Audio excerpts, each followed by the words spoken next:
আপনি কেন সেবাশ্রয় আর কর্মী সভার কথা বললেন? 21-এ উনার পিসিমা মমতা ব্যানার্জির জন্য বয়ালে সভা করতে আসেননি। 23-এ পঞ্চায়েত ভোটের আগে চণ্ডীপুর থেকে ভরা জোয়ার না নবজোয়ার না সুখা জোয়ার নিয়ে হাঁটেনি। 24-এ অভিজিৎ গঙ্গোপাধ্যায়কে হারানোর জন্য নন্দীগ্রাম বাইপাসের মাঠে হেলিকপ্টার নামেনি।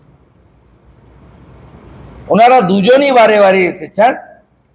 মুখ্যমন্ত্রী নিজে এখানকার প্রতিনিধি হওয়ার চেষ্টা করেছেন। গণতান্ত্রিক দেশ, সকলে আসবে। ওনারা একটা রাজনৈতিক দল প্রার্থী দিয়েছেন, একবার নয় 5 বার আসুন, প্রচার করুন। আপনারা সংবাদ মাধ্যম এটাকে ফুলিয়ে ফাঁপিয়ে প্রচার করেন।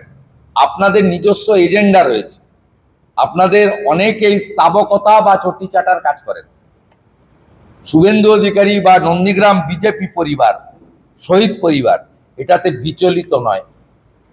আমরা উপেক্ষা করি।